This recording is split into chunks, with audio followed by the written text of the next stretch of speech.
In this lesson, we're going to look at how we can actually solve absolute value equations. An absolute value equation is an equation that contains a variable that is within the actual absolute value symbols. And if you recall, absolute value is defined as the distance a quantity is from zero. How far, how many units a quantity is from zero. So probably before you learned that, hey, if I do the absolute value, of course the symbol for absolute value is a double the vertical bars. So absolute value of -5 is going to equal 5 since -5 is 5 units from zero. And the absolute value of 5 is also 5 since 5, if I draw it on a number line, I can count off 5 units from zero. Okay? And so what we want to do is we want to solve equations when there's an actual x or some kind of algebraic expression with the variable inside the absolute value. For instance, absolute value of x equals 3. When I'm seeing this, I want to know what values, it could be 1, it could be more than 1, are 3 units from 0. All right, that's what these symbols right here mean. Tell me what values, and I'm going to call those values x, are 3 units from 0. Okay, now if you drew your number line, okay, I'm going to put 0 in the middle, and I'm going to put some tick marks, and these tick marks are going to represent 1 unit intervals. Okay, so if I start at 0 and I go 3 places to the right, 1, 2, 3, then I'd be at the number 3, which means 3 is 3 units from 0. So x can equal 3. If I go to the left, 1, 2, 3 units, I'd be at the number -3.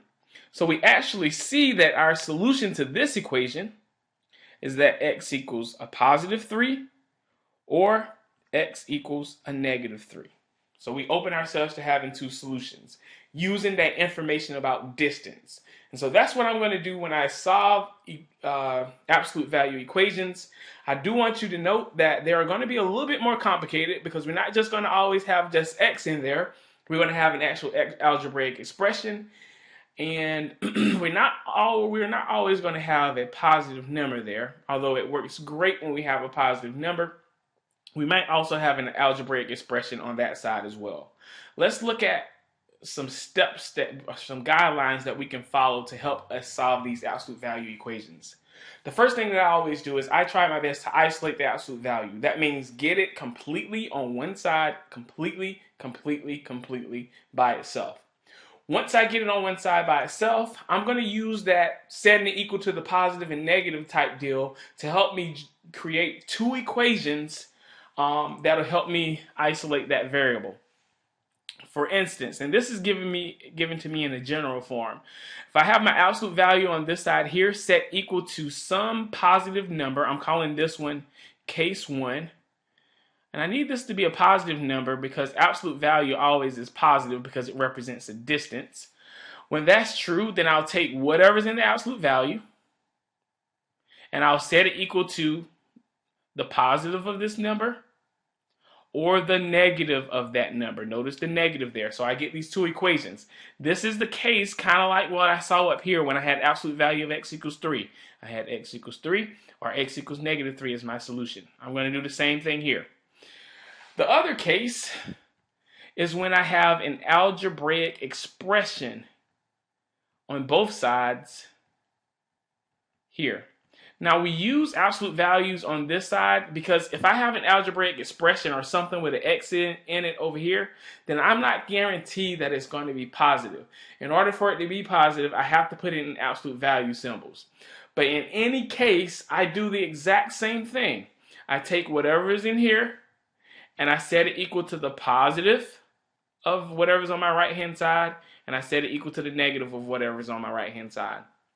With that, I'm now ready to solve each of these equations. Right, so I have two equations in case 1. I also have two equations in case 2. Solve those equations. They're going to be linear. They could be quadratic. We'll get to that a little bit later. And then at the end, once I have my variables completely isolated, I can check my solution. Let's look at a couple examples to put this into action. First example here is absolute value of 3x plus 8 equals 5. If you notice, that first step was to isolate the absolute value. It's already isolated. Since this is a positive number here, I'm going to go ahead and I'm going to set the 3x plus 8 equal to positive 5. And my answer can also come from the equation 3x plus 8 equals negative 5. So I have these two things going on here. Now I'm going to solve these each individually. I have to solve them both. All right, just because I have an or there does not mean I get to choose. I have to solve both. Divide both sides by 3 here. And I'll get that x, excuse me. I get here that x equals negative 1. Likewise, I come to this equation over here. 3x equals negative 13. And then I can divide both sides by 3. And I'll get that x equals negative 13 over 3.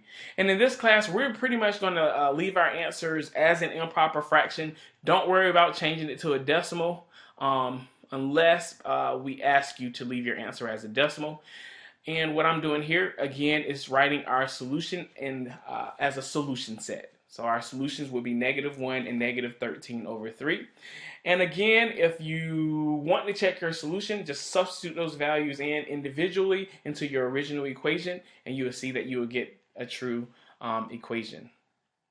Let's look at another example. I have 2 times the absolute value of x minus 5 plus 9 equals 6. Now, what's different about this example is that our